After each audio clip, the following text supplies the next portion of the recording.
ഒരിഞ്ച് പിന്നോട്ടടിക്കാതെ ഷാഫി പറമ്പിൽ പാർലമെന്റ് വളപ്പിനെ പിടിച്ചു കുലുക്കുകയാണ്. ഷാഫി മാത്രമല്ല UDFന്റെ സകല എംപിമാരും അണിനിരന്നുകൊണ്ടാണ് വ്യത്യസ്തമായ ഒരു പ്രതിഷേധം നടത്തിയത്. കോൺഗ്രസിനെ സംബന്ധിച്ച് തദ്ദേശ തിരഞ്ഞെടുപ്പിലെ ആഘോഷ ആഹ്ലാദ പ്രകടനങ്ങളെല്ലാം അവസാനിപ്പിച്ച് അടുത്ത പടപ്പുറപ്പാടിലേക്ക് നീങ്ങിയിരിക്കുകയാണ്. അതിന്റെ ഭാഗമായിട്ടാണ് പാർലമെന്റ് വളപ്പിൽ സകലരുടെയും ശ്രദ്ധ പിടിച്ചു പറ്റുന്ന ഒരു പ്രതിഷേധ പരിപാടിയിലേക്ക് കോൺഗ്രസ് എംപിമാർ കടന്നത്. അതായത് ഒന്നും ഇവിടം കൊണ്ട് അവസാനിക്കുന്നില്ല.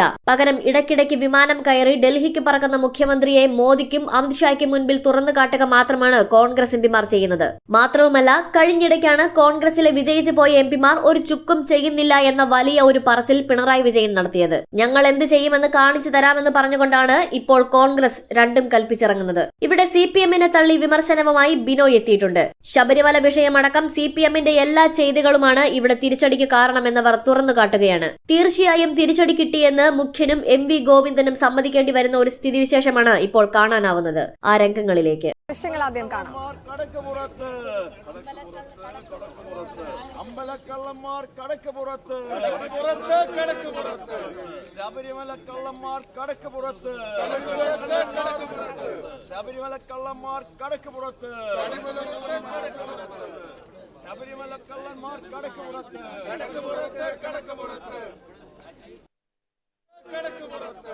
ശബരിമല കള്ളന്മാർ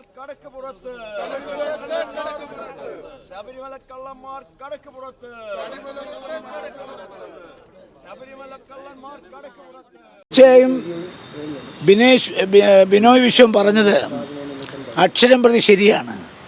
കൂടെ കൂടെ ഇങ്ങനെ ചില രസിക്കാത്ത സത്യങ്ങൾ അദ്ദേഹം പറയും. അദ്ദേഹമാണല്ലോ ഒരു രസിക്കാത്ത സത്യം പറഞ്ഞത്. PM ശ്രീയിൽ ഒപ്പിട്ടത് ശരിയായില്ല എന്ന് അദ്ദേഹം പറഞ്ഞു. അത് 100% ശരിയാണ്.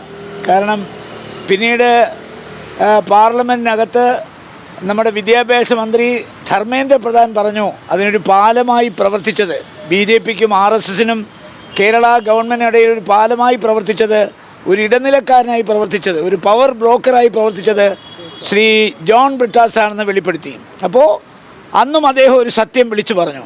രണ്ടാമത്തെ സത്യമാണ് ഈ ശബരിമലയെക്കുറിച്ച് ബിനോയ് വിശ്വം പറഞ്ഞത്. നമുക്കറിയാമല്ലോ, സുപ്രീം കോടതി വിധിയുടെ മറവിൽ അവിടെ യുവതികളെ കയറ്റാൻ ശ്രമിച്ച് പരാജയപ്പെട്ട ഒരു സർക്കാരാണ് കേരളം ഭരിക്കുന്നത്. ആ പരാജയത്തിൻ്റെ ജാള്യതയിൽ നിന്നുകൊണ്ടാണ് അവർ ആഗോള അയ്യപ്പ സംഗമം നടത്താൻ തീരുമാനമെടുത്തത്. 9.5 കൊല്ലം ഭരിച്ചിട്ട് ഒരു തെരഞ്ഞെടുപ്പ് അസംബ്ലിയിലും തദ്ദേശ സ്വയംഭരണ സ്ഥാപനങ്ങളിലും വിളിപ്പാട് അകലെ നിൽക്കുമ്പോഴാണ് അവർക്ക് ബോധോദയമുണ്ടായത്. ഒരു അയ്യപ്പ സംഗമം നടത്തണമെന്ന്, ശബരിമലയുടെ വികാസത്തിന് വേണ്ടി പ്രവർത്തിക്കണമെന്ന്. എന്തേ ഈ 9.5 വർഷക്കാലമായി അവർ ശ്രമിച്ചില്ല? അതും അവർക്ക് തിരിച്ചടിയായി. ആഗോള അയ്യപ്പ സംഗമം നടത്താൻ അവർ ഒരു നയാ പൈസ പോലും അയ്യപ്പൻ്റെ ഖജനാവിൽ നിന്ന് എടുക്കില്ലെന്ന് പറഞ്ഞിട്ട് 9.5 കോടി രൂപയാണ് ആഗോള അയ്യപ്പ സംഗമത്തിന് വേണ്ടി ശബരിമലയുടെ ഫണ്ടിൽ നിന്ന് എടുത്തതെന്ന് പിന്നീട് അവർ വിളിച്ചെത്ത് കൊണ്ടുവന്നു. നമുക്കറിയാം, ഇപ്പോൾ 50 കോടി രൂപയുടെയാണ് ദ്വാരപാലക ശില്പത്തിലെ സ്വർണ്ണങ്ങൾ കവർന്നെടുത്തത്. അതുമാത്രമല്ല, വാതിൽപ്പടികൾ, അതുപോലെ കട്ടളപ്പടി, ഇവിടുത്തെ എല്ലാം സ്വർണം പൂശിയതല്ല, സ്വർണം കൊണ്ട് നിർമ്മിച്ചതാണ് ദ്വാരപാലക ശില്പങ്ങൾ, വാതിൽപ്പടികൾ, കട്ടളപ്പടികൾ. അവിടെ ഈ സകല കാര്യങ്ങളും കണ്ടുപിടിച്ചത് ഹൈക്കോടതിയുടെ വിജിലൻസ് വിങ്ങാണ്. SITയെ നിയോഗിച്ചത് ഹൈക്കോടതിയുടെ വിജിലൻസ് വിങ്ങാണ്. ഉദ്യോഗസ്ഥന്മാരെ തിരഞ്ഞെടുത്തത് ഹൈക്കോടതിയാണ്. അപ്പോൾ സ്വാഭാവികമായി ഈ ശബരിമലയിൽ 2019 നടന്ന ഈ തീവട്ടക്കൊള്ള കണ്ടുപിടിക്കാനോ ഒരു അന്വേഷണം നടത്താനോ കുറ്റക്കാരെ വെളിച്ചത്ത് കൊണ്ടുവരാനോ കേരള ഗവൺമെൻറ് ഒരു ചുക്കും ചെയ്തിട്ടില്ല. ഇതെല്ലാം ചെയ്തത് ഹൈക്കോടതിയാണ്. ഇപ്പോൾ നമുക്കറിയാം, 6ഓളം ആളുകൾ അകത്ത് കിടക്കുകയാണ്. എത്രയോ പ്രാവശ്യം മുൻകൂർ ജാമ്യം കൊടുത്തു. ആ മുൻകൂർ ജാമ്യമെല്ലാം കോടതി തള്ളിക്കളഞ്ഞു. അപ്പോൾ അസന്നിഗ്ധമായി അക്യൂസ്ഡ് കുറ്റവാളികളാണെന്ന് സ്ഥാപിക്കുന്ന രീതിയിലാണ് ഹൈക്കോടതിയുടെ ഓരോ വിലയിരുത്തലും. അതിൽ ഏറ്റവും പ്രധാനപ്പെട്ട 2 കാര്യം, 2 പാർട്ടിയുടെ ഉന്നത നേതാക്കന്മാർ, ഒരാൾ വാസു 2 പ്രാവശ്യം അരിവാൾ ചുറ്റിക നക്ഷത്രത്തിൽ മത്സരിച്ച് കൊല്ലം ജില്ലയിലെ കൊട്ടാരക്കര താലൂക്കിലെ കുളക്കട പഞ്ചായത്ത് പ്രസിഡൻ്റായിരുന്നു. ആ പഞ്ചായത്ത് പ്രസിഡന്റ് സ്ഥാനത്ത് അദ്ദേഹത്തെ ലാൻഡ് ട്രൈബ്യൂണൽ ജഡ്ജിയാക്കി മാറ്റി ശ്രീ പിണറായി വിജയൻ. അതിനുശേഷം ശ്രീ PK ഗുരുദാസൻ മന്ത്രിയായപ്പോൾ അദ്ദേഹത്തിൻ്റെ പ്രൈവറ്റ് സെക്രട്ടറി ആക്കി മാറ്റി. അത് കഴിഞ്ഞ് ദേവസ്വം കമ്മീഷനാക്കി മാറ്റി. ഇതെല്ലാം കേരളത്തിലെ മുഖ്യമന്ത്രിയുടെ ഔദാര്യം കൊണ്ടാണ് അദ്ദേഹത്തിന് ലഭിച്ചത്. മാത്രമല്ല, ഒരു കമ്മീഷന്റെ കാലാവധി 3 കൊല്ലമാണ്.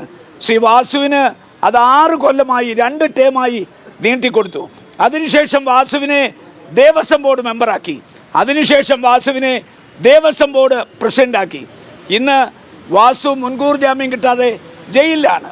പാർട്ടിയുടെ ഉന്നതനായ നേതാവാണ് ശ്രീ വാസു. രണ്ടാമത്തത് DYFI നേതാവ്, പാർട്ടിയുടെ സംസ്ഥാന കമ്മിറ്റി അംഗം. അതുകൂടാതെ അദ്ദേഹം നമ്മുടെ കോന്നി MLA ആയിരുന്നു. 2 പ്രാവശ്യം അദ്ദേഹം ആറന്മുളയിൽ മത്സരിച്ച് തോറ്റ ആളാണ്. ഇപ്പോൾ സംസ്ഥാന കമ്മിറ്റി കൊടുക്കാത്തതിന് പാർട്ടിയിൽ വിതർക്കമുണ്ടാക്കിയ ഒരാളാണ്. അപ്പോൾ 2 ഉന്നതന്മാരായ നേതാക്കന്മാരകത്ത് കടന്നിട്ട് അവരെ പാർട്ടി നടപടിയെടുക്കാനോ അവരെ പാർട്ടിയിൽ നിന്ന് പുറത്താക്കാനോ തുനിഞ്ഞില്ലെന്ന് മാത്രമല്ല, പാർട്ടി അവരെ പരിപൂർണമായി സംരക്ഷിച്ചു. പാർട്ടിയുടെ സെക്രട്ടറി ഗോവിന്ദൻ മാസ്റ്റർ എന്താ പറഞ്ഞത്? അവരകത്ത് കിടക്കുകയാണ്, പിന്നെ എന്തിനാ പുറത്താക്കുന്നത്?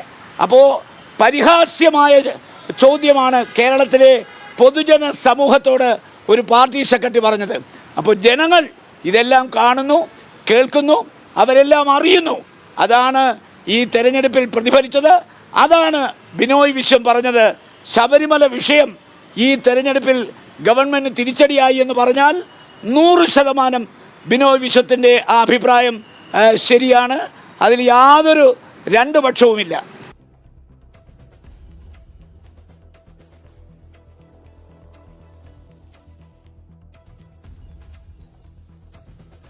മുദ്രാവാക്യം വിളിക്കുന്ന UDF MP മാരെയാണ് കാണുന്നത് ദൃശ്യങ്ങളിൽ.